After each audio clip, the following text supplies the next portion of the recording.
sejam todos bem-vindos à nossa última palestra do segundo seminário, A Formação do Pesquisador em Foco. E para iniciar essa última palestra e nós aquecermos nossas conversas, a professora Ana Paula de Andrade Janzelias vai falar um pouquinho sobre o gerenciador de referências, o Mendeley. A Ana Paula, quem é a Ana Paula?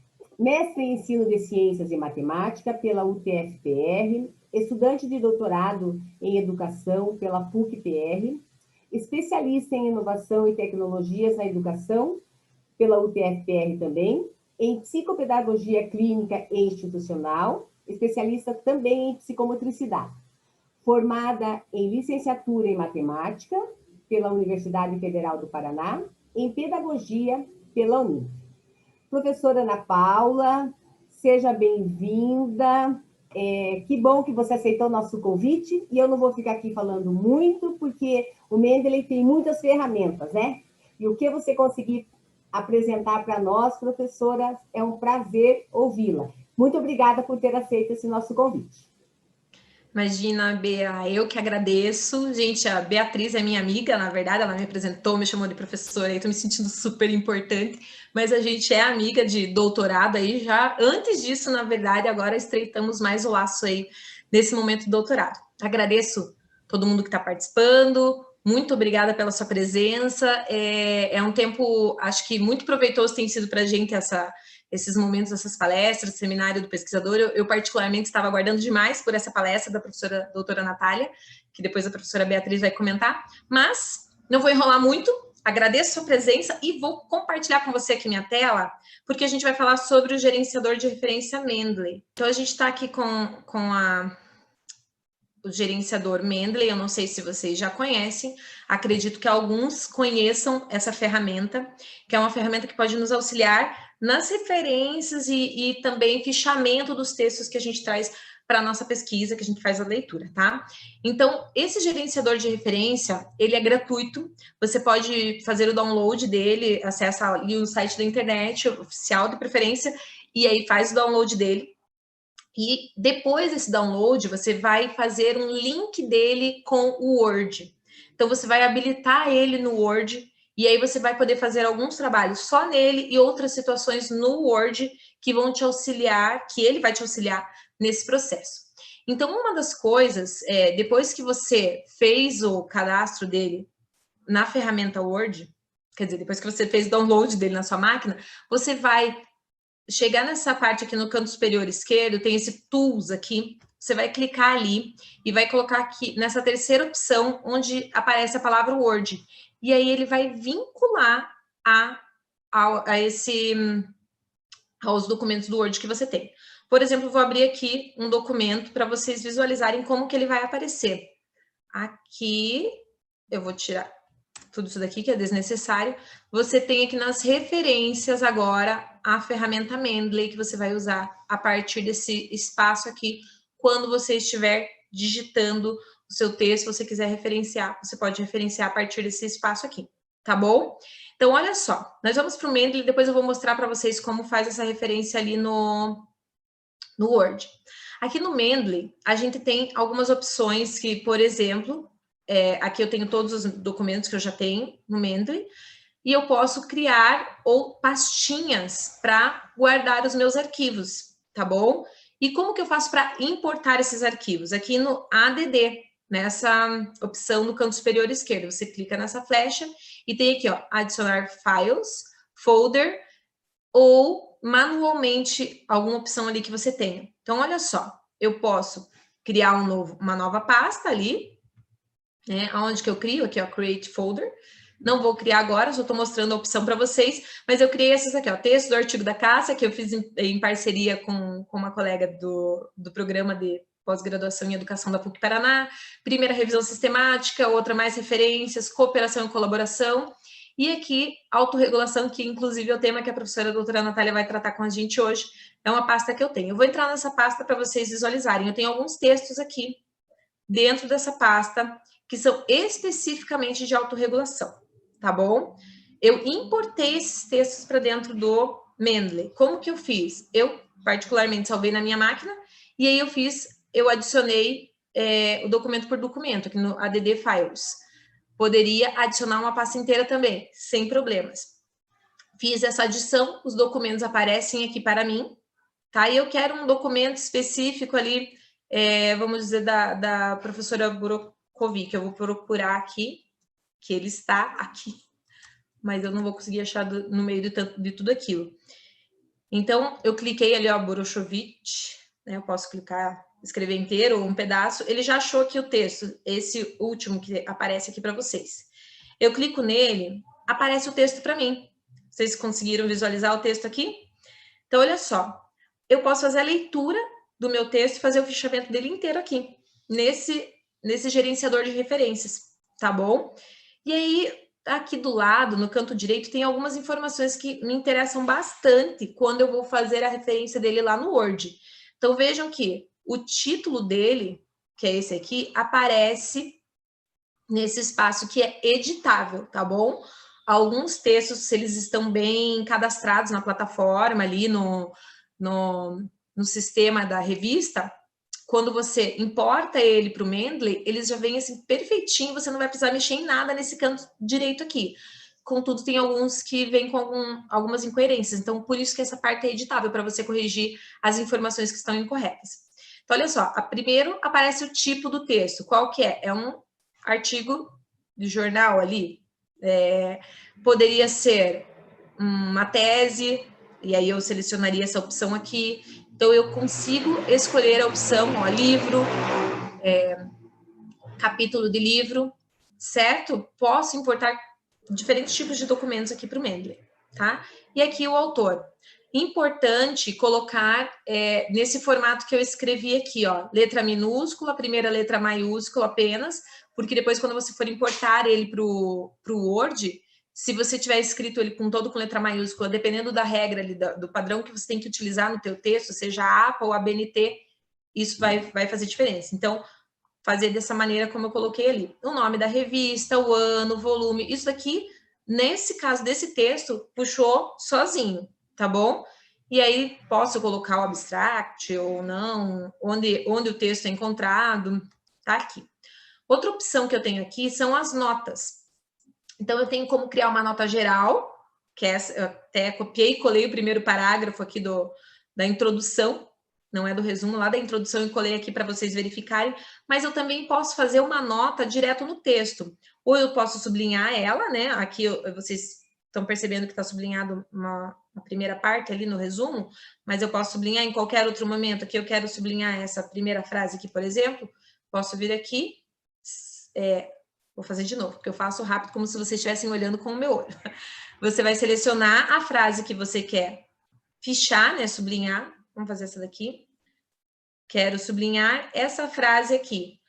Selecionei, como faço a seleção no Word, venho aqui no highlight, aqui no canto superior esquerdo, e pronto, sublinhei. Também posso fazer uma nota. Como que eu faço? Clico aqui com o botão direito, no lado da onde eu sublinhei, adicionar notas. Não precisa estar sublinhado, tá, gente? Eu fiz para mostrar para vocês. E vai adicionar uma nota, por exemplo, eu vou escrever aqui, teste. Teste. E ela vai aparecer para mim aqui no canto direito, quando eu for abrir o texto novamente, todas as notas da leitura que eu fiz aparecem nesse espaço aí, tá bom?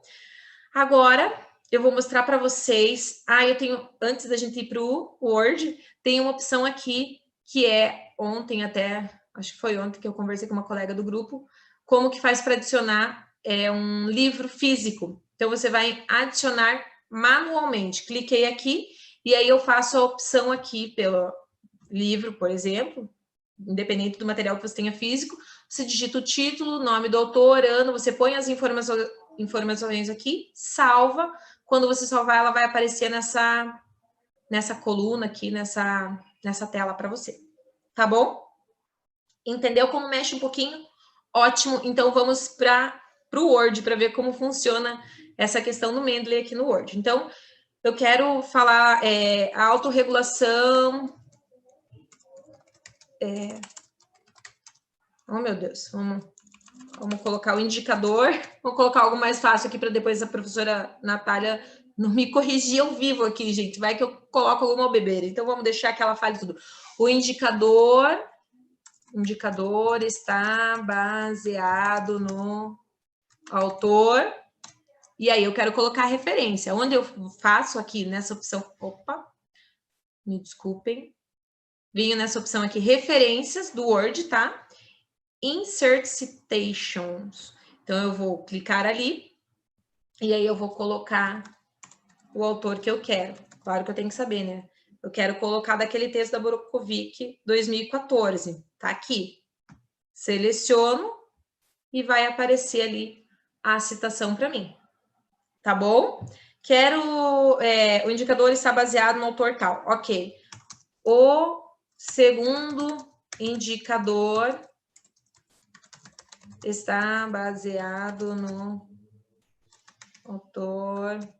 E aí, vou colocar o autor. De novo, inserir referência, coloco o nome do autor que eu quero, pego o texto que eu preciso para referenciar ali, seleciono e vai aparecer ali para mim. Ok. Ah, mas Ana, eu quero colocar com a página, né? Eu quero fazer uma citação direta. Então, você vai fazer lá a citação direta, vou abrir aqui, fiz a minha citação direta e vou colocar a referência com a página. Então, eu venho aqui, coloco o nome do autor que eu quero referenciar, selecionei o autor. Vejam que eu selecionei aqui, ó, Ganda. Mas eu quero pôr a página. Então, eu clico, vou cancelar para fazer devagar. De novo, Ganda. Selecionei e vou clicar aqui em cima do nome e vou pôr a página 25.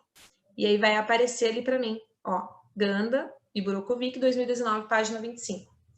Certo, gente? Você pode estar pensando, ah, mas isso é muito trabalhoso, Ana, vou demorar para baixar no Mendeley. No primeiro momento, sim. Depois, quando você já está trabalhando com os mesmos textos há algum tempo, acho que vale a pena a gente utilizar ele, porque ele te faz te beneficia em alguns momentos. Nesse sentido aqui que eu mostrei para vocês, estou utilizando as normas da BNT e vou colocar as referências aqui, ó. Referências bibliográficas no final do meu texto, tá bom? Faz de conta que eu passei um monte de página. E como que eu faço? Vou aqui inserir bibliografia. Veja que eu não vou digitar nada, elas vão aparecer ali. Essa primeira aqui, ó, eu coloquei informações a mais lá. Vocês estão vendo? Não precisa aparecer essa informação aqui, tá? E eu posso apagar, mas lá no Mendeley eu preciso arrumar. Mas olha, as demais apareceram aqui as referências, inclusive já em ordem alfabética, como a gente precisa apresentar em um determinado texto. Ah, mas Ana, eu quero a partir de outro estilo. Então, a gente pode escolher aqui o estilo que a gente vai utilizar. Vejam que eu estou na norma da BNT, submeti numa revista o texto, quis pedir a norma da BNT, não foi aprovada. Então, eu vou submeter num outro texto que não é da BNT agora, que a norma é da APA. Eu venho aqui e vou escolher a APA aqui, ó, American Political Science Association, e aí ele mudou o formato da minha referência. Vocês conseguem visualizar que está minúsculo agora? Inclusive, aqui embaixo está diferente, tá bom? Vejam que aqui antes estava com letra em negrito, agora está itálico. Então, gente, eu sei que eu falei muita coisa, falei rápido, talvez tenha ficado alguma dúvida, mas é isso que a gente tem para hoje, porque a gente quer realmente ouvir a professora Daniela, desculpe, a professora Natália, e eu vou agora me despedir de vocês e agradecer por quem está aí participando. E se precisar tirar alguma dúvida, pode me procurar. Eu vou colocar o meu e-mail ali para vocês depois no chat ali, tá bom? Obrigada, professora Beatriz. Obrigada, Ana. Eu acho que assim, isso aí deu só para dar como é que se fala, para instigar um pouquinho, para ver que o Mendeley facilita mesmo. Eu sou a prova viva disso. Não queria no começo, mas depois... Então, agora eu vou apresentar aqui a professora Natália. Muito obrigada, professora Natália, por ter aceito o nosso convite, né? Hoje falar sobre autorregulação do pesquisador no nosso seminário, para fecharmos essa live, esse ciclo de lives, né? Então, eu agradeço muito, já de antemão, professora, o seu aceite, tá? E para apresentar, vou falar um pouquinho da professora Natália. Possui graduação em Pedagogia pela Universidade Estadual de Londrina, mestrado em Educação pela Universidade Estadual de Londrina e doutorado em Educação pela Universidade Estadual de Campinas. Então, professora Natália, deixo agora a palavra com você, para que você possa nos falar um pouquinho sobre essa autorregulação do pesquisador, né? Tão, acredito eu, tão essencial para que nós possamos terminar a nossa empreitada aí, que é quando a gente entra, né?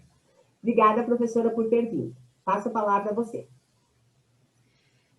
Boa noite a todos, agradeço o convite, né, já de antemão, a Beatriz e a Ana Paula, com quem eu tive mais contato para organizar todo o processo da live, e fico muito feliz pelo interesse, né, da instituição, por esse tema que é tão relevante, tem aumentado tanto o interesse nos últimos anos, né? A gente tem visto muitas pesquisas sendo desenvolvidas no Brasil sobre autorregulação, e aí nós vamos ver agora na palestra também que a autorregulação ela pode estar em todos os lugares, então ela não é aplicada só na educação.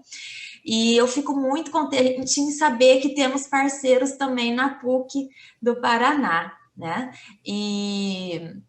Então, para a gente iniciar a nossa live, eu gostaria de reiterar também a importância da pequena formação que a Ana Paula deu sobre essa excelente esse excelente recurso que nós temos hoje. Eu só fui descobrir ele no final do meu doutorado, então eu perdi muito tempo fazendo referência bibliográfica, sendo que ele já coloca lá tudo prontinho para a gente, é muito bom, facilita muito o trabalho do pesquisador. Mas então, vamos lá, né, iniciar a nossa palestra de hoje. Aí eu já gostaria de falar para os nossos ouvintes, né, que enviem suas perguntas para a gente poder realmente fazer esse bate-papo, né, no final da palestra. Eu vou colocar aqui para os slides.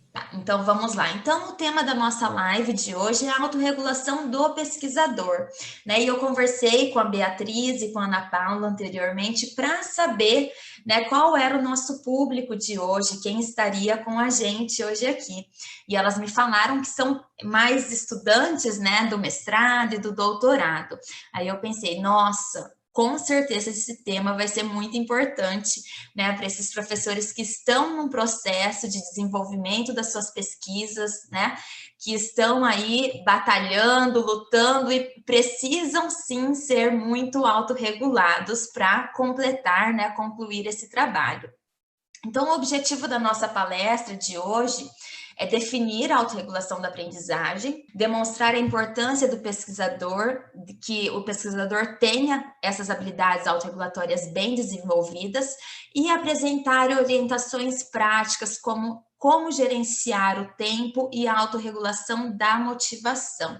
Então, a gente vai ver durante a palestra que a gente pode autorregular vários processos envolvidos nos nossos comportamentos, na nossa aprendizagem. Só que hoje eu fiz esse recorte sobre o gerenciamento do tempo e sobre a autorregulação da motivação, pensando mesmo no tempo que nós temos de live, né? Então, para a gente iniciar, eu gostaria que vocês começassem refletindo sobre duas questões e depois nós vamos retomá-las. Então, para vocês, né, pensando em mim, né, pensando na sua própria aprendizagem, nas suas atividades acadêmicas, é comum para você não conseguir organizar o tempo para realizar as atividades acadêmicas e não acadêmicas? Então, vocês sentem dificuldade de organizar, né, todas as atividades que vocês precisam realizar? E uma outra questão que eu também gostaria que vocês já começassem a pensar.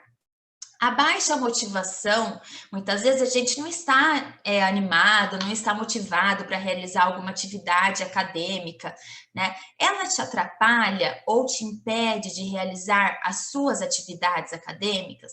Então, comecem a pensar sobre essas questões e aí nós vamos retomá-las um pouquinho mais à frente. Então, para a gente entender um pouco sobre a autorregulação da a autorregulação, é importante a gente reconhecer de onde ela vem, né? Então, é importante a gente perceber que há uma história, há um contexto, um contexto histórico por trás, uma fundamentação teórica por trás, para a gente entender essa teoria que tem crescido tanto aqui no Brasil. Então, esse senhor aqui é o professor Albert Bandura, e ele propõe a teoria social cognitiva. Ele ainda está vivo e muito ativo nas suas produções. Então, o que a teoria social cognitiva tem a ver com a autorregulação? Então, o professor Albert Bandura, a partir dos seus estudos sobre o desenvolvimento humano, sobre o funcionamento humano, ele vai reconhecer um dos elementos que a gente pode considerar como sendo inerentes ao ser humano, que é a autorregulação.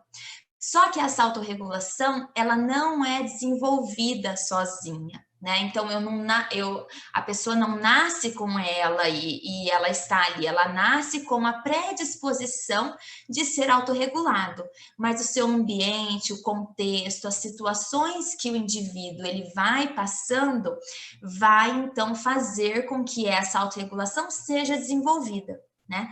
E dentro desse contexto da autorregulação, a gente vê o quê? Que a autorregulação, esse conceito, ele tem sido aplicado em vários campos. A gente pode ver no campo do futebol, né? Na própria aprendizagem, com o professor Zimmermann, que vai trazer a autorregulação para a aprendizagem.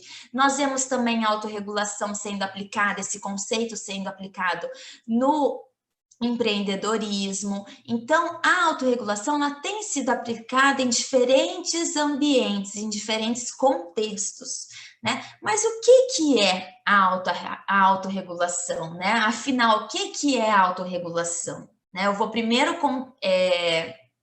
conceituar para vocês o que é autorregulação e depois eu vou conceituar o que é a autorregulação da aprendizagem. Então, a autorregulação, de acordo com o professor Bandura, ela vai ser o gerenciamento, o controle que o indivíduo tem sobre os seus comportamentos. Então, ele vai dizer o quê? Que nós podemos agir de forma deliberada sobre os nossos comportamentos, sobre os nossos pensamentos, a fim de atingir algum objetivo que nós temos, né? Então, eu posso controlar os aspectos que podem interferir para atingir um determinado objetivo. Então, essa seria a autorregulação de acordo com a teoria social cognitiva. O professor Zimmermann, né, ele vai trazer a autorregulação para a aprendizagem, pensar como que esse conceito, vindo lá da teoria social cognitiva, ele pode me auxiliar a pensar sobre a aprendizagem do estudante, né? Então, a aprendizagem escolar, a aprendizagem acadêmica, né? O professor Zimmermann, ele foi orientando do professor Bandura, e aí ele parte, então, para pensar a autorregulação da aprendizagem, que é o que mais nos interessa, né? Que então vai se referir ao quê? Vocês vão ver que são parecidos os conceitos, é claro, porque um parte do outro, né? Mas vai ser o quê, então, a autorregulação da aprendizagem? É o autogerenciamento, então é o controle que o indivíduo tem dos seus pensamentos, dos seus sentimentos, dos seus comportamentos, a fim de atingir uma determinada meta educacional.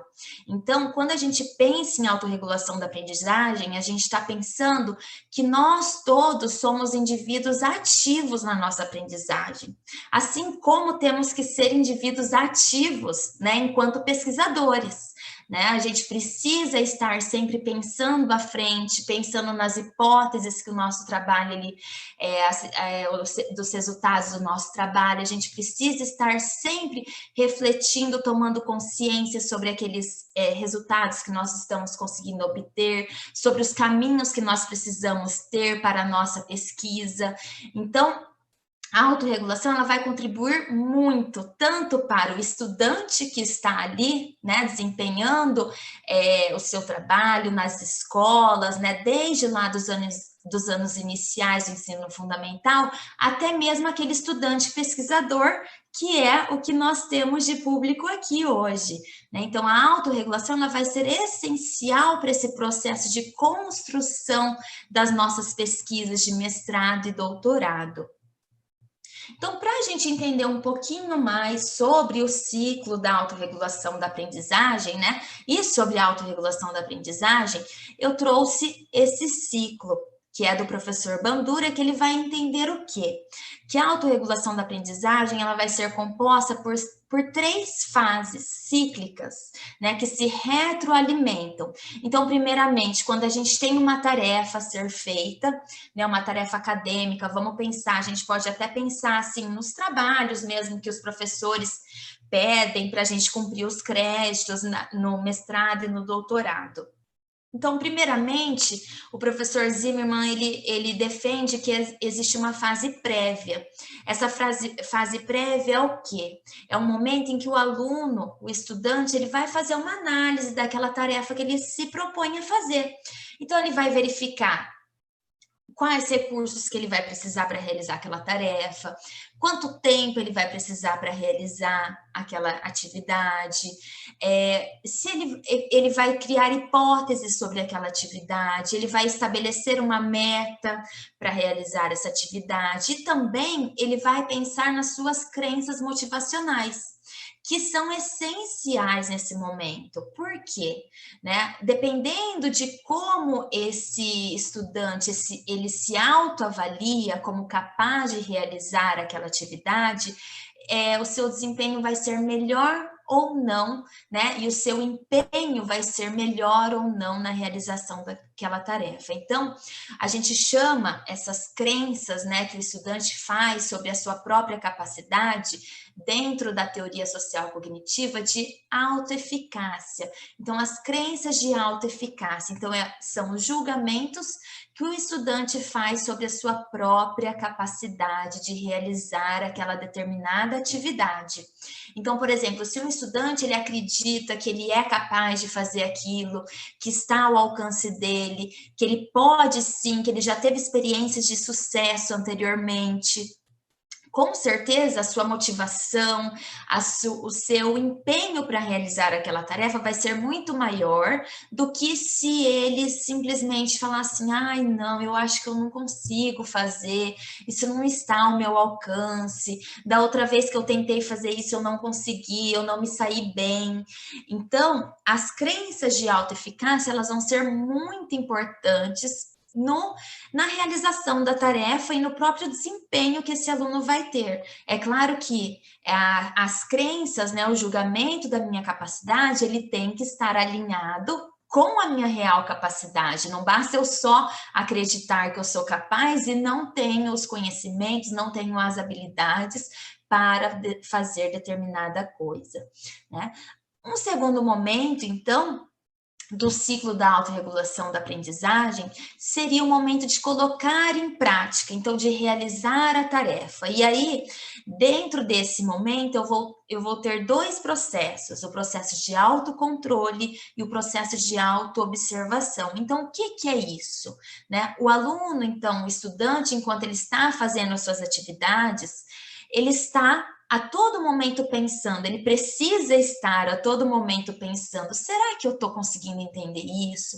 Será que está certo? Será que essas estratégias que eu estou utilizando para aprender, elas realmente estão me ajudando? Será que eu preciso modificar isso que eu estou fazendo ou não, né? Será que está bom? Será que eu estou aprendendo, né, a partir dessa atividade? Então, essa é a fase da realização, é o momento que se coloca em prática aquilo que precisa ser feito, né? E se reflete a todo momento se está ou não conseguindo atingir, e são então feitas adaptações, né? Se eu percebo que eu não estou me saindo bem, eu tento melhorar de alguma forma para que eu consiga aprender e fazer aquela atividade da melhor forma possível. O terceiro momento seria o momento da autorreflexão, que é o momento, então, que eu faço julgamentos pessoais sobre os resultados obtidos. Então, por exemplo, se eu recebo o feedback do professor, vamos pensar lá que vocês fizeram um artigo, né? Alunos de mestrado e doutorado estão ali a todo momento fazendo artigo, então vocês desenvolveram esse artigo, vocês organizaram o tempo para realizar esse artigo, escolheram estratégias de aprendizagem que pudessem nos ajudar a desenvolver esse artigo, e aí envia para o professor esse artigo e o professor te devolve, então, com um feedback, né? Aí você olha, você acredita que você se sairia super bem nessa atividade, tipo, nossa, com certeza o professor vai gostar muito, vai ter poucas coisas para eu corrigir, que é muito difícil de acontecer, porque geralmente vem com várias coisas que a gente precisa rever, mas aí a gente percebe o quê? Né? A gente vai fazer um julgamento desse feedback do professor, né? Então, esse julgamento ele vai ser pessoal. Então, por que será que esse trabalho ele voltou com tantas pendências ainda? Será que eu não escolhi boas estratégias para realizar esse trabalho? Será que eu não busquei boas referências? Será que eu não me empenhei tanto? Será que eu disponibilizei pouco tempo para realizá-lo? Então, todos esses julgamentos que nós vamos fazendo, eles vão interferir novamente na retroalimentação desse ciclo da autorregulação. Então, se eu acho que, por exemplo, eu não me saí bem porque eu não me saio bem mesmo com o artigo, eu não consigo fazer, tá além da minha capacidade. Então, o que isso vai me fazer? Né? Essa atribuição de causalidade que eu coloco para esse meu resultado, muitas vezes, se eu coloco como algo que eu não posso controlar, às vezes eu posso falar assim, eu não me dou bem com isso mesmo, não tem jeito, eu não posso fazer nada. Como que vai ser essa retroalimentação desse ciclo? Numa próxima atividade que eu precisasse fazer de artigo, eu já estaria desanimado, eu já estaria com crenças baixas de alta eficácia, né? Agora, se eu faço essa análise desse feedback do professor e eu falo assim, não, eu não me saí tão bem porque realmente eu não tive tanto tempo, mas eu posso organizar melhor o meu tempo para realizar essa atividade, esse artigo, eu não busquei tantas referências, eu posso buscar mais referências, né? Então, como que vai ser a minha próxima atividade de artigo? Eu vou estar muito mais motivada, porque eu sei, né? Eu coloquei atribuições de causalidade para aquele fracasso que eu tive no artigo anterior, como causas, como situações que eu posso modificar, né, que são passíveis de serem modificadas por mim, né? E isso vai fazer, então, com que eu tenha reações diferenciadas, como a gente coloca aqui, né? Que eu já me adiantei também. Então, se eu acredito que eu posso modificar, numa próxima situação, eu vou tentar modificar isso, né? Essas questões. Agora, se eu acredito que eu não posso modificar mesmo, que está fora do meu alcance, eu vou iniciar uma próxima atividade, então a minha reação diante desse feedback vai ser bem pior, então eu vou estar mais desmotivado, eu não vou acreditar tanto na minha capacidade, né? Então, esse seria o ciclo da autorregulação da aprendizagem. E a gente consegue trazer esse ciclo para o papel do pesquisador. Então, como a gente precisa estar a todo momento refletindo sobre essas questões, refletindo do porquê, né, de eu não estar conseguindo avançar na escrita da minha tese, da minha dissertação, né, o que está acontecendo, o que pode estar interferindo, né, nessa escrita. Então, tudo isso são questões que precisam ser levadas em consideração quando a gente está nesse processo de construção do nosso trabalho. E quais são, então, as características de estudantes autorregulados? Então, vocês vão ver aqui que quando a gente apresenta as características dos estudantes autorregulados, são estudantes que a gente pode chamar de ideais, que todo professor gostaria de ter, porque são alunos proativos. Né? Então, são alunos organizados, disciplinados. Disciplinados não é uma boa palavra, mas alunos que realmente agem, né, que não esperam unicamente o professor mostrar qual é o caminho, o que ele precisa fazer. Não, o aluno ele tem consciência de como ele aprende, de como ele pode avançar no conhecimento, de como ele pode fazer um bom trabalho, de escrever um bom artigo. Então, estudantes autorregulados vão apresentar algumas características, entre elas, eles estabelecem metas, analisam as exigências das tarefas, gerenciam um tempo para realizar as atividades acadêmicas, controlam as emoções e a motivação, conseguem monitorar a própria aprendizagem, então estão sempre pensando, será que eu estou conseguindo aprender? Será que eu não estou conseguindo aprender? O que está interferindo na minha aprendizagem aqui nesse momento? O que está dificultando para que eu me concentre para realizar esse artigo, para que eu me concentre para escrever a minha dissertação, para escrever a minha tese? Então, eles também vão refletir sobre a eficácia dos métodos utilizados para aprender, eles vão ponderar sobre os seus sucessos e fracassos e também, e não menos importante, utilizam estratégias de aprendizagem com consciência. Então, aí, essas são algumas das características de estudantes autorregulados. Aí eu gostaria já que vocês começassem a pensar sobre isso. Será que vocês são estudantes autorregulados, né? E a autorregulação do pesquisador? Então, pensando em todo esse aporte teórico que a gente viu até aqui, né? A gente pode dizer o quê? Que o processo de pesquisa, ele requer sim que o pesquisador seja autorregulado, né? Porque a gente vai perceber que ao longo da nossa construção de pesquisa, ao longo do nosso mestrado, do nosso doutorado, a gente vai encontrando muitos obstáculos, né? Então, por exemplo, quem está fazendo pesquisa na escola, né? A gente encontra muitos obstáculos. Por exemplo, quando eu fui fazer a minha pesquisa na escola, era uma formação de professores.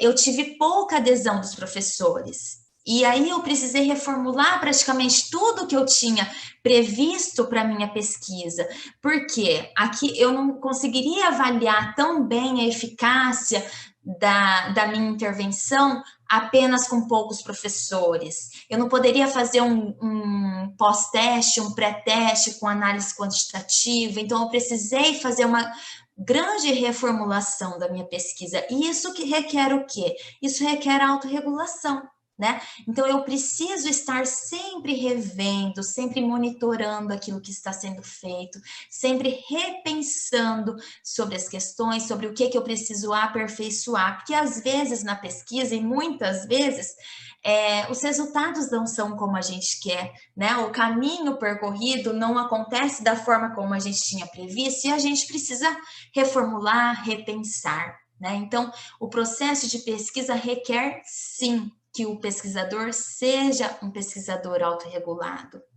Além disso, além de pensar nos processos de pesquisa, a gente precisa também pensar em como a pesquisa ela é árdua, como é um trabalho muitas vezes solitário, né, do pesquisador que está ali escrevendo a sua dissertação, escrevendo a sua tese, e em muitas situações a gente tem vários distratores, né? Então a gente muitas vezes fica cansado de ler sobre aquela teoria, a gente fica cansado de se aprofundar sobre aquele conteúdo, porque a dissertação e a tese, elas precisam de um aprofundamento teórico sobre aquilo.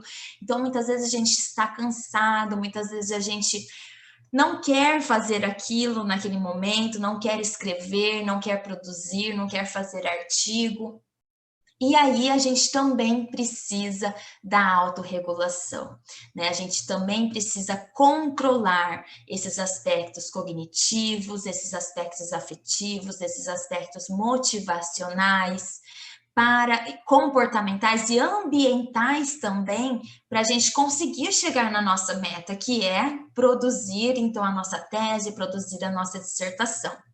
Então, pensando nisso, né, pensando em como é importante a autorregulação para o pesquisador, eu gostaria de retomar as questões autorreflexivas iniciais, né?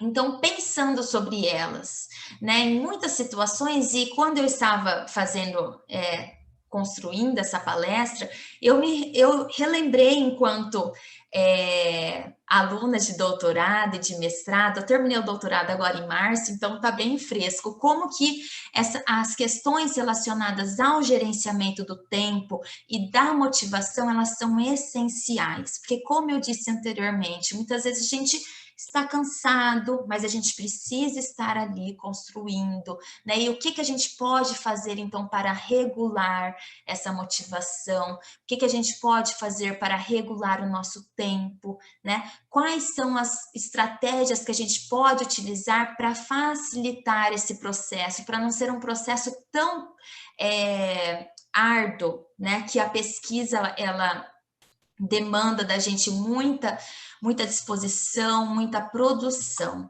né? Então, o que a gente pode fazer diante dessas situações? E quando eu me vejo aqui tentando responder essas questões, com certeza, em muitos momentos eu não consegui realizar todas essas atividades, né? E aí eu senti a necessidade de autorregular a minha aprendizagem, né? Então, a gente precisa estar a todo momento refletindo sobre essas questões. E também a baixa motivação. Em muitos momentos a gente percebe que a gente não está com aquela motivação toda para construir aquele texto, mas a gente pode e nós podemos utilizar alguns recursos para nos auxiliar, né?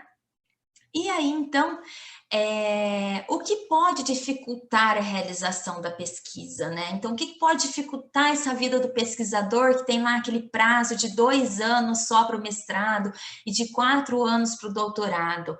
Muitas vezes é a ausência de um gerenciamento do tempo e a pouca motivação para realizar as tarefas acadêmicas. É claro que existem uma infinidade de outras situações que podem, sim, dificultar o nosso processo de pesquisa, o nosso processo a nossa produção, né? Mas eu quis destacar essas duas por conta do nosso tempo mesmo que nós temos hoje aqui. Então, o gerenciamento do tempo, né? O que seria esse gerenciamento do tempo? Qual é o objetivo de gerenciar o tempo? É garantir que todas as tarefas importantes sejam cumpridas todos os dias. Então, que nós consigamos colocar, né? Fazer tudo aquilo que nos é pedido, que está no nosso planejamento. E a ausência, então, desse gerenciamento do tempo vai gerar o quê em nós, enquanto estudantes, enquanto pesquisadores? Pouca reflexão e planejamento, baixo controle das atividades e falta de tempo. Então, parece que quanto mais a gente não gerencia o nosso tempo, menos tempo a gente tem. Mas a gente fala assim, nossa, eu não tenho tempo para fazer nada, eu não vou conseguir fazer isso. Então, o que a gente precisa fazer? Ter sempre metas de curto prazo, metas de longo prazo e e realmente planejar o nosso tempo. Então, o que eu vou fazer nessa semana? Então, eu tenho uma infinidade de atividades para fazer, né? Eu tenho um capítulo da dissertação para escrever e entregar até o final do mês. Como que eu vou fazer isso? Né? Como que eu posso facilitar a realização dessas atividades? E aí, aqui a gente vê uma proposta, né, que alguns autores eles vão trazer para a gente, alguns autores internacionais, eles vão mostrar o quê? Né, diante de uma atividade, por exemplo, diante da construção de um capítulo que eu tenho que entregar no final do mês para o meu orientador. Como que eu posso fazer isso, né? A primeira coisa que a gente pode fazer é dividir essa atividade em pequenos períodos e também em pequenas metas. Então, eu não preciso colocar assim, nossa, nesse final de semana eu vou fazer esse capítulo. Não, você não vai conseguir fazer, né? A gente não consegue escrever um capítulo em um final de semana. É muito difícil, só se a gente estiver bem enforcado, né? Mas se não, a gente não consegue escrever um bom capítulo, né? Então, o que eu preciso fazer? Eu preciso dividir essa tarefa. E aí, é a importância, então, de eu ter um planejamento, de ter uma organização para eu conseguir, então, completar essa atividade e que eu não fique maluco para terminar para conseguir finalizá-la, que eu não me descabele inteira. Então, o que eu preciso fazer para construir para construir bons horários de estudo, né? Como que eu posso fazer isso? Primeiramente, né, quando eu vou construir esse horário de estudo, esse horário de atividades que eu preciso fazer, né, eu preciso realizar, né, eu preciso construir. Se outra pessoa fizer, ela não vai saber quanto tempo que eu levo para fazer uma determinada atividade, quanto tempo eu levo para fazer a outra. Então, quem tem que construir sou eu, né? Precisa ser flexível, por quê? A todo momento pode surgir alguns imprevistos e eu preciso, então, ter esse planejamento, ter esse horário bem organizado que me possibilita flexibilidade, né? Uma sugestão que a gente pode ter também neste momento é deixar alguns momentos do nosso dia para os imprevistos, né? Porque podem surgir. Então, eu já prevejo no meu planejamento alguns momentos de imprevisto que me ajudam, então, a manter esse planejamento. Uma coisa também que ajuda muito a gente a gerenciar o nosso tempo e que muitas vezes a gente não considera são as atividades do nosso dia a dia. Então, eu preciso trabalhar, além de estudar, de escrever a tese, eu preciso cuidar da casa, eu preciso cuidar da minha família, eu preciso fazer um exercício físico, eu preciso fazer inúmeras outras atividades. Então, quando eu penso no meu planejamento, eu preciso também colocar essas atividades do dia a dia e dividir as tarefas e o tempo em pequenos períodos. Então, quais são essas orientações para o gerenciamento do tempo, né? Eu quis trazer aqui algumas e aí vocês anotem para colocar em prática, né? Então, estabeleça períodos de estudo regulares, então que a gente consiga pelo menos deixar lá, né, 30 minutos. Eu sei que a vida do estudante de mestrado e doutorado é muito corrida, porque a maioria das pessoas também trabalham além de estudar, né? Então, assim, realmente o tempo precisa ser muito bem gerenciado para dar conta de tudo. Organizar tarefas em blocos de 30 e 60 minutos. Então, a gente precisa ter tarefas curtas que, assim, que eu completo uma, eu já me sinto mais motivado para continuar realizando a outra atividade. Eu preciso colocar pausas entre essas atividades, porque o nosso cérebro ele não consegue processar todas as informações, né? Ele precisa ter pausas entre um bloco e um outro, então eu preciso ter uma pausa eu preciso estudar 30 minutos, 1 hora e colocar uma pausa ali para que meu cérebro processe aquilo que eu estou estudando. Eu preciso também ser específico nas tarefas que eu planejo, né? Então, eu preciso colocar lá assim, eu não vou colocar escrever o capítulo 1 da tese. Não, eu vou escrever a definição de tal coisa em tal dia. No outro dia, eu vou estabelecer relação entre essa primeira definição com um outro conceito. No outro dia, eu vou fazer isso, né? Isso ajuda a gente a ter uma maior organização do que nós vamos fazer naquele dia, senão fica muito amplo, né? Eu vou escrever o capítulo da tese, tá? Mas eu preciso escrever esse capítulo inteiro hoje? Não, né? Eu posso dividir essa tarefa. Eleger as tarefas prioritárias.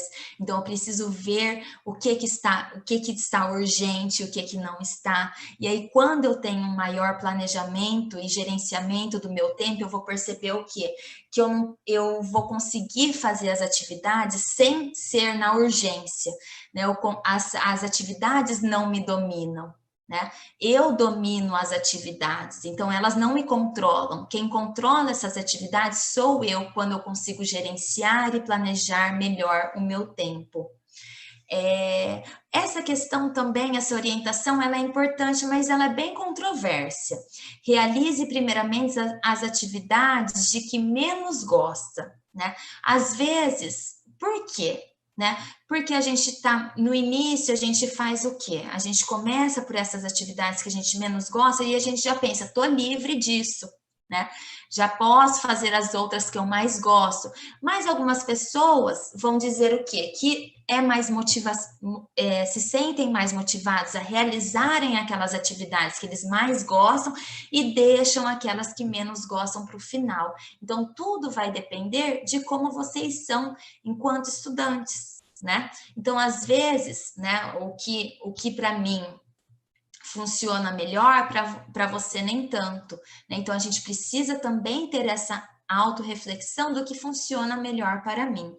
E avaliar o seu horário de estudo constantemente. Então, eu preciso estar sempre refletindo sobre o que eu estou conseguindo avançar, sobre o que eu não estou conseguindo avançar.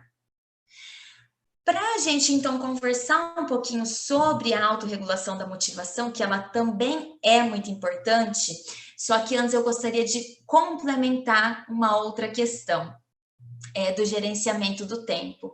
Quando a gente começa a gerenciar o nosso tempo de uma forma mais satisfatória, a gente consegue também parar de procrastinar um pouco, né? Então, é muito comum atualmente os estudantes relatarem que eles procrastinam, né? Então, existem inúmeras outras atividades mais interessantes, muitas vezes, do que as atividades acadêmicas que a gente pode realizar. E a gente acaba procrastinando o trabalho.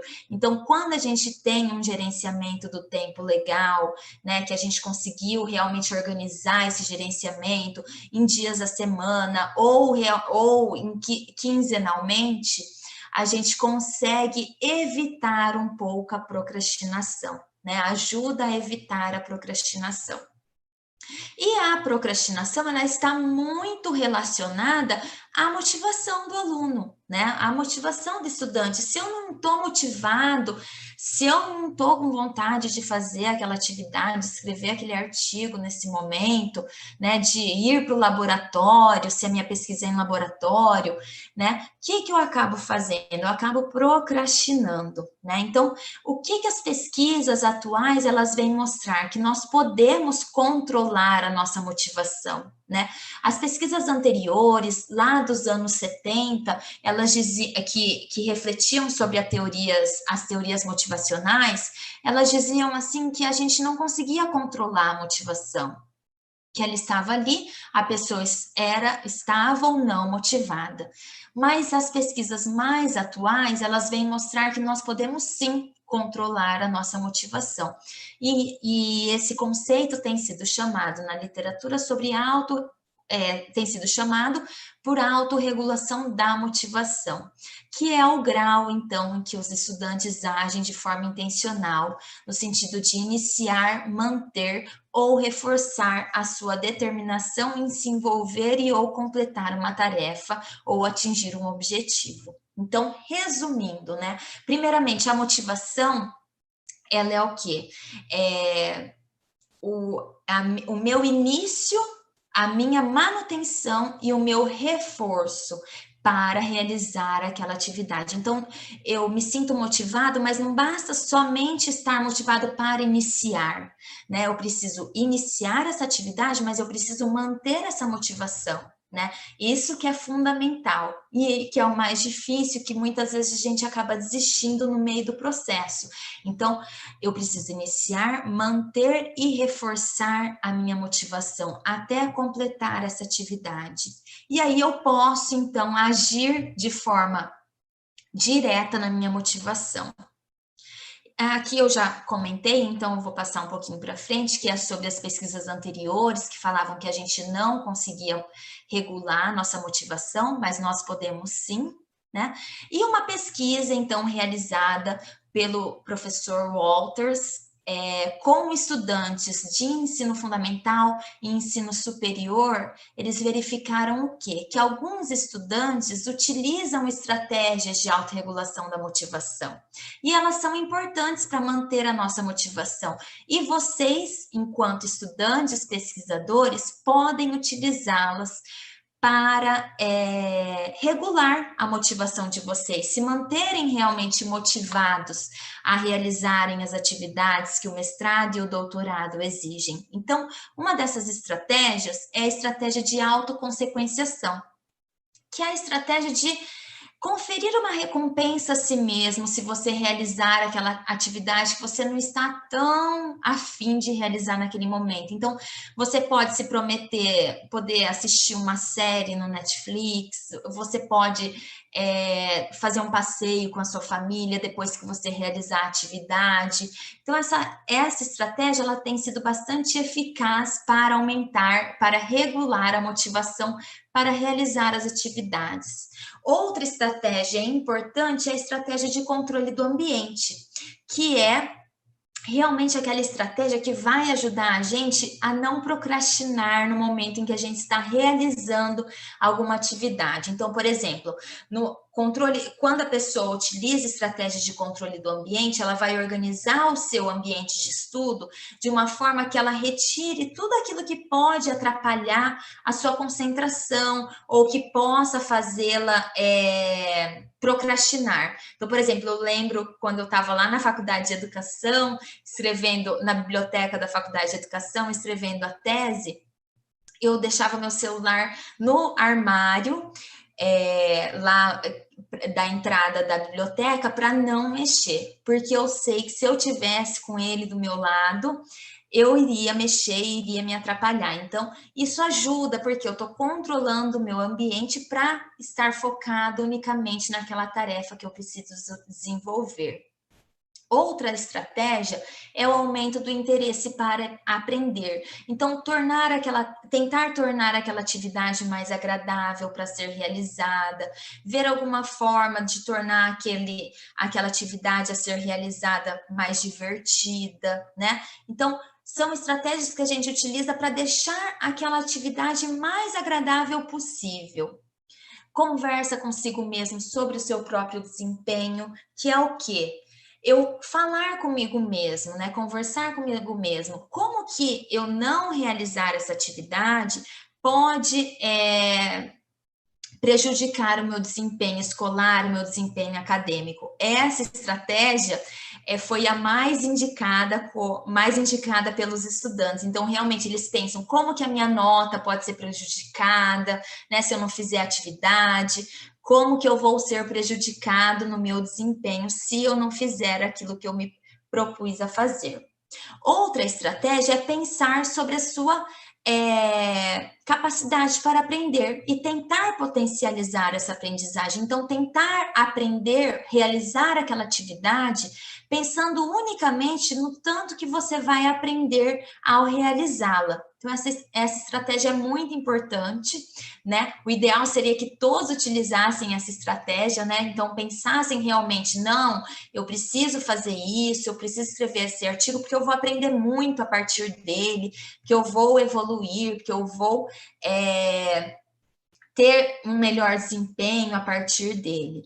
E a outra estratégia é a estratégia de regulação do valor. Então, pensar como que aquele conhecimento, como que aquela atividade, ela vai me ajudar e ela tem valor na minha vida, então na minha atuação posteriormente ao mestrado e ao doutorado, a minha própria formação atual, então como que ela vai me ajudar. E a outra, aqui eu trouxe alguns exemplos de estratégias das que eu comentei aqui. Então, por exemplo, pense em situações nas quais seria útil conhecer o conteúdo e ter habilidades para lidar com ele, é um tipo de estratégia de regulação do valor, né? Eu vejo a utilidade daquele conteúdo.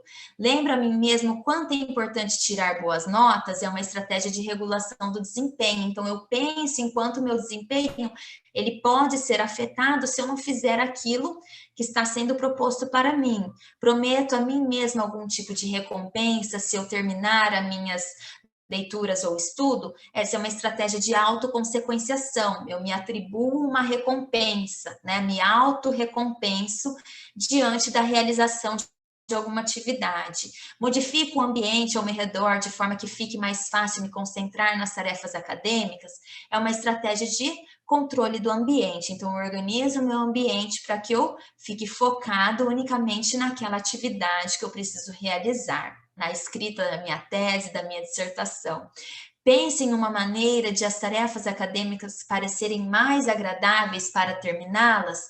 Essa é uma estratégia de regulação do interesse situacional. Então, eu tento tornar a estratégia a tarefa mais interessante possível e convenço a mim mesma a estudar arduamente, visando somente a aprendizagem, que é uma estratégia de regulação da aprendizagem, pensando unicamente na aprendizagem.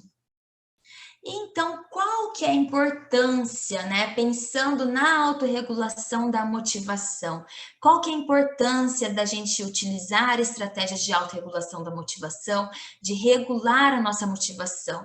Nós temos uma maior consciência e controle dos nossos processos cognitivos, por quê? Quando a gente precisa utilizar estratégias de regulação da motivação, a gente está refletindo sobre os nossos processos cognitivos. Então, eu estou percebendo se eu estou concentrada, se eu não estou, se eu estou conseguindo entender, se eu não estou. Se eu não tenho essa percepção, essa consciência, eu não vou utilizar estratégias de autorregulação da motivação, eu simplesmente não faço, né?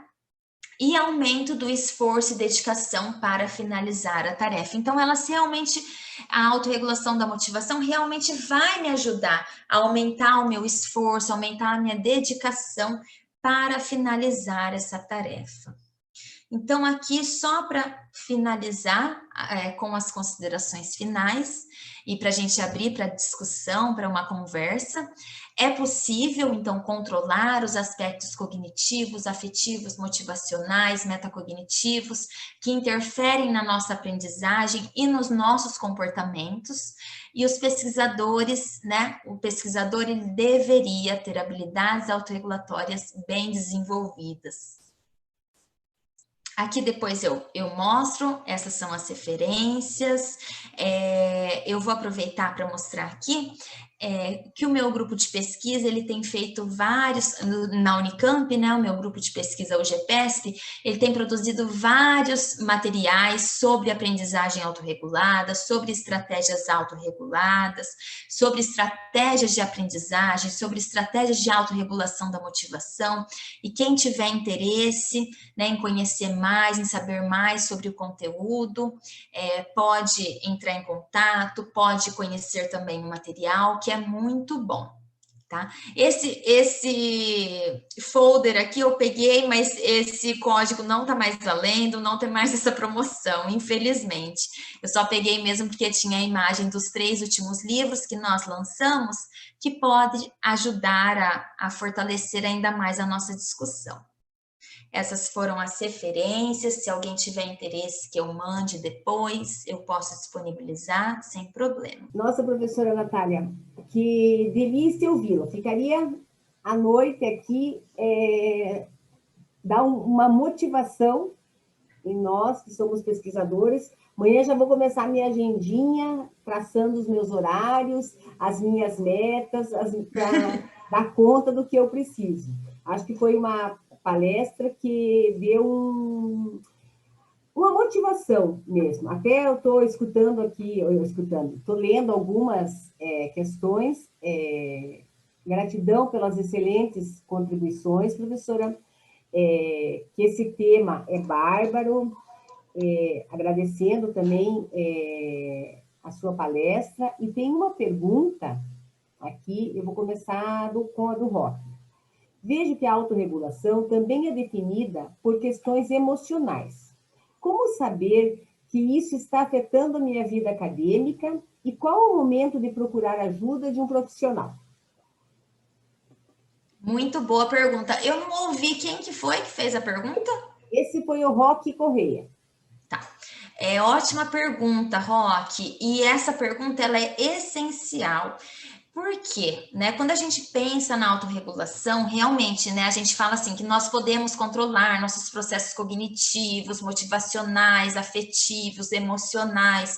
Eu acho que a questão do emocional é que mais pega aqui, né? Por quê? Nossa, então eu consigo, a partir da autorregulação, controlar a minha ansiedade, né? O que a gente quer dizer aqui, né? A ansiedade, a concentração, a depressão, em muitos casos, a motivação. A gente está querendo dizer daquela ansiedade que ela é recorrente de uma situação nova que vai acontecer. Por exemplo, eu vou aqui fazer essa live para vocês, eu fiquei ansiosa, eu fiquei nervosa, eu fiquei preocupada, né? Mas eu consegui controlar essa ansiedade, esses fatores que poderiam me prejudicar, né? A gente não fala daquela ansiedade que ela é permanente. Não, a gente fala aqui daquela ansiedade que ela surge por algum evento novo, algum evento diferente que vai acontecer na vida da pessoa.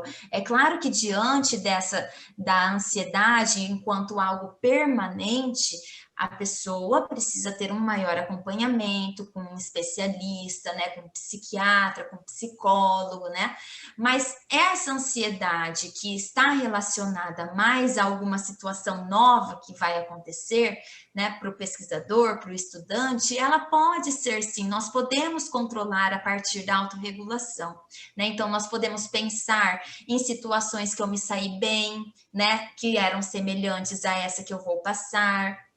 Eu posso também pensar enquanto eu me preparei para estar ali, né? Então, tudo que eu sei, todos os conhecimentos que eu tenho sobre aquele conteúdo, isso vai me ajudar a me manter, né? Controlar a minha ansiedade.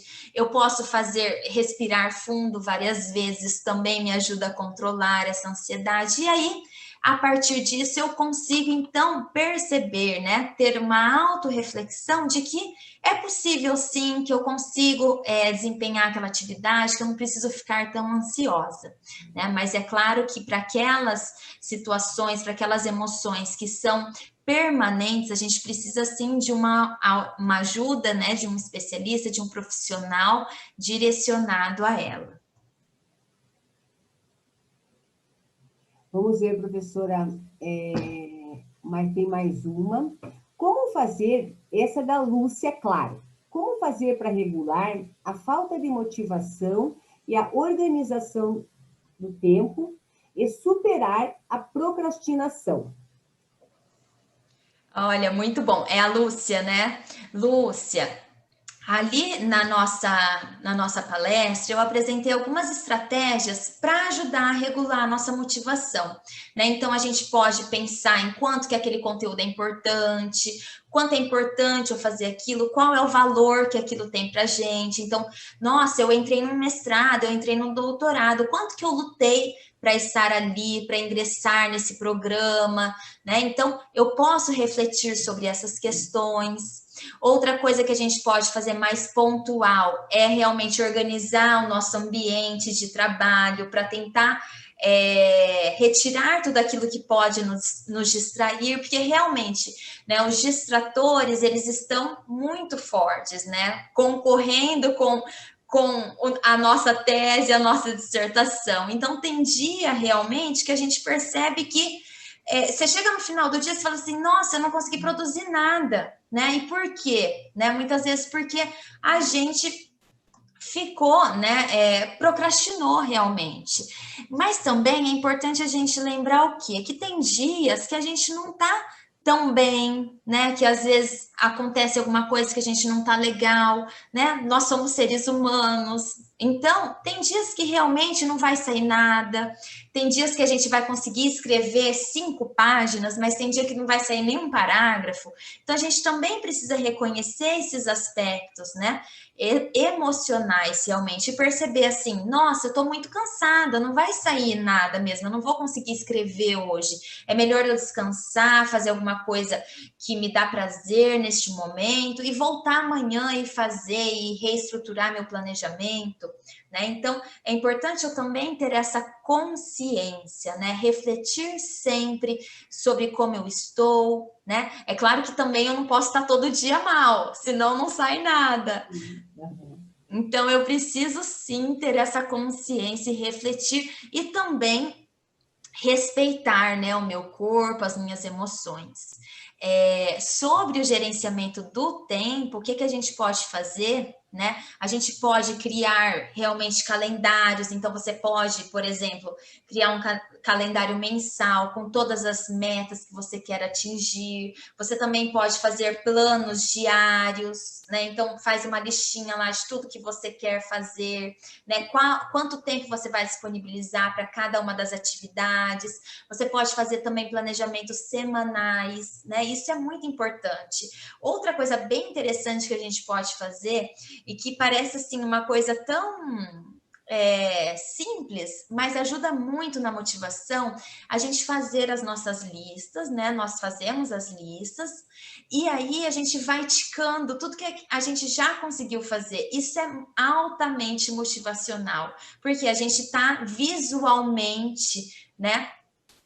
Tendo contato com o que a gente conseguiu avançar, com o que a gente fez, porque às vezes a gente faz tanta coisa durante o dia, daí chega no final e fala assim, nossa, mas eu não fiz nada, mas a gente fez muita coisa, e aí quando a gente coloca a nossa listinha lá e vai ticando tudo que a gente conseguiu fazer, isso vai dando muita motivação, né? E realmente pensar quanto tempo tenho para fazer isso, que horário que eu vou fazer isso, que horário que eu vou fazer as minhas atividades do mestrado, do doutorado, que horário que eu vou reservar para fazer as outras atividades, então que eu vou trabalhar, que eu vou ter um momento de lazer com a minha família, né? Que eu vou ter as outras atividades também. Isso é muito importante, porque às vezes a gente só coloca as coisas relacionadas ao mestrado e ao doutorado no nosso planejamento. E esquece que a gente tem uma vida para além, né, das nossas atividades acadêmicas. Sabe, professora, antes de eu entrar em mais uma questão, eu queria até te fazer uma pergunta. E, por exemplo, assim, quando nós estamos pesquisando, você até mesmo falou que o nosso trabalho é muito solitário, né? Como que você pensa que os programas de pós-graduação, ou até mesmo os orientadores, poderiam auxiliar esse estudante a ser autorregulado? Porque, às vezes, esse estudante, ele vem vindo ali da licenciatura, então espera-se que ele chegue na pós-graduação estricto sensu já autorregulado. Mas e se nesse momento ele não está? Você acha que os programas poderiam auxiliar nesse aspecto? Ou seria a função do orientador? Como que você vê essa questão? Exatamente, Beatriz.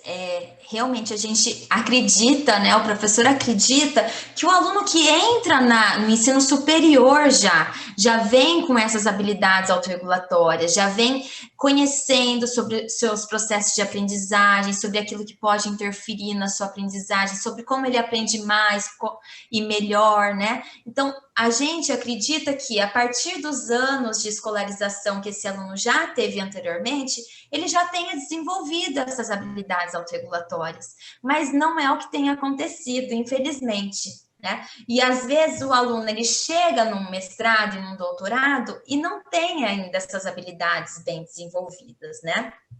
E é muito comum isso. Então, o que os programas poderiam fazer? A gente tem feito o quê? Né? Tem pensado e tem mostrado realmente no nosso grupo de pesquisa a necessidade da formação sobre autorregulação da aprendizagem. Então, como a gente tem feito aqui, né? Como nós fizemos aqui na live, né? Claro que seria com muito mais tempo, com muito mais carga horária, mas mostrar para esse aluno um referencial teórico que às vezes o aluno nem conhece esse referencial teórico. Então, conhecer esse referencial teórico, além disso, ser sensibilizado sobre como esse referencial teórico realmente pode ajudá-lo enquanto estudante, enquanto pesquisador, e aí, a partir disso, ensinar realmente essas habilidades. Como que eu posso, né, desenvolver boas estratégias de aprendizagem, como que eu posso reconhecer aquilo que me ajuda a aprender ou não, né? Como que o meu ambiente ele me interfere na minha aprendizagem, como que eu estabeleço boas metas, como que eu gerencio o meu tempo, como que eu posso regular a minha aprendizagem, como que eu posso ler um bom texto com aprofundamento, né? Então, tudo isso poderia sim fazer parte, né, dos cursos de pós-graduação, E também a gente tem lutado para que isso seja, esse referencial teórico, seja inserido nos cursos de licenciatura, né? Não só nos de licenciatura, mas principalmente nos de licenciatura, para que os alunos, eles possam ser beneficiados, aqueles alunos dos anos iniciais, eles possam ser beneficiados lá desde o início da escolarização, né? Então, os professores, eles ensinem esses alunos as habilidades autorregulatórias, né? Legal. Professora, a última questão aqui, que acho que algumas já que perguntaram, mas você, no decorrer da sua fala, você já falou. A Graciela Zacar. Autorregulação é habilidade ou competência? O professor pode utilizá-la como balizadora de sua prática pedagógica? Muito bom. Graziela, né? Graciela.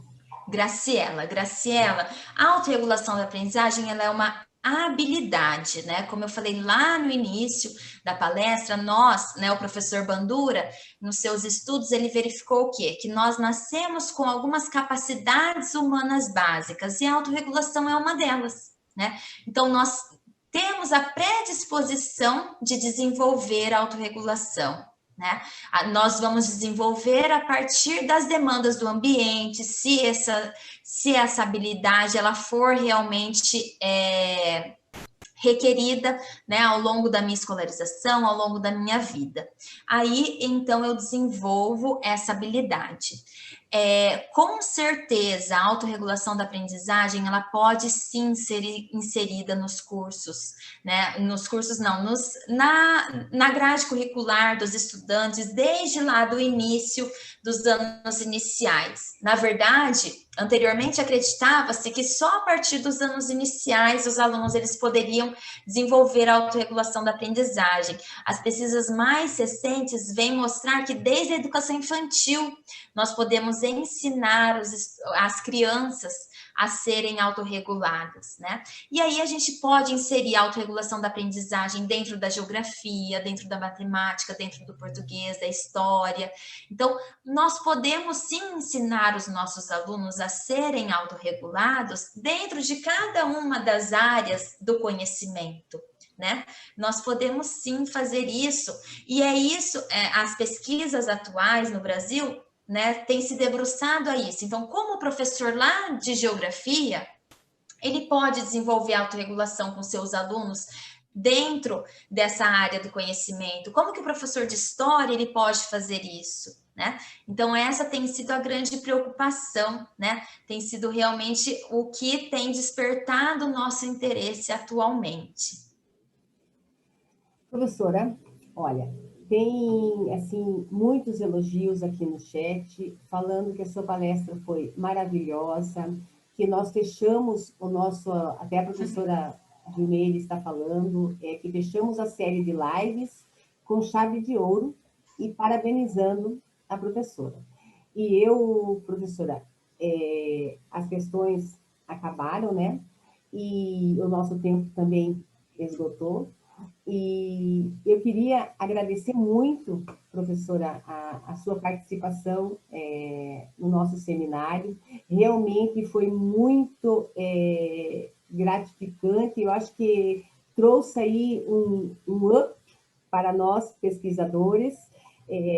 Amanhã vamos já começar esse checklist, esse autogerenciamento que você falou das nossas ações, ele precisa estar presente, e essa consciência nós temos que tomar conta.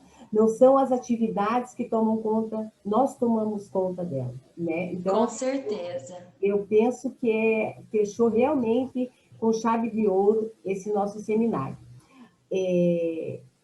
Eu gostaria de agradecer muito também ao nosso grupo de pesquisa, o CIDS, porque nós somos uma equipe e cada um contribuiu de alguma forma, seja o Pedro aí nos bastidores transmitindo para nós, a Ana hoje veio contribuir aí com a parte do Mendeley, as outras que estão por trás também divulgando os nossos contatos, aos palestrantes que prontamente se disponibilizaram sem qualquer custo, assim, por querer compartilhar as suas experiências, o seu conhecimento, ou seja, é nisso que nós temos que acreditar, né? Que a educação é isso, é esse compartilhamento de informações, que a gente enriqueça cada vez mais o conhecimento das pessoas, né?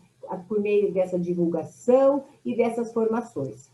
Esse é o nosso segundo seminário, porque nós tivemos o ano passado o primeiro seminário com a formação do pesquisador, que eram as habilidades necessárias ao pesquisador. Esse é o nosso segundo, com a formação do pesquisador em foco, e o próximo ano de 2021, com certeza faremos o nosso terceiro seminário, né, professora Dilmeire? Focando também na formação do pesquisador. Gostaria de agradecer muito a confiança da professora Dilmeire por ter dado essa tarefa e confiou literalmente no nosso trabalho aí do grupo.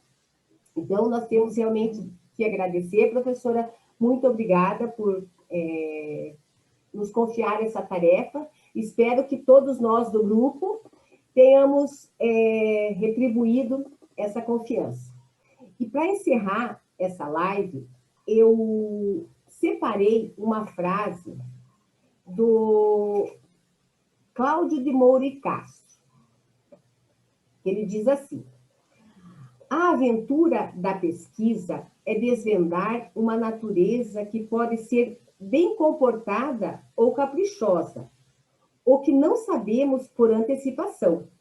Pode abrir-se para nós generosamente, entregando-nos seus segredos e seus favores, ou pode ser malvada, pregando peças ou recusando-se a se comportar como gostaríamos. Está sempre ameaçando nosso conforto e bem-estar intelectual. Pode também deixar arranhões em nosso currículo, mas, se acertarmos, é uma vitória tão retumbante quanto sobreviver a uma tempestade em mar bravio. Então, eu acho que fechamos esse nosso seminário e vamos, com essa autorregulação, com certeza a gente vai dar conta dessa tempestade, para desbravar essa natureza que é o mundo da pesquisa. Muito obrigada, professora Natália, e muito obrigado a todos pela participação em todas as lives.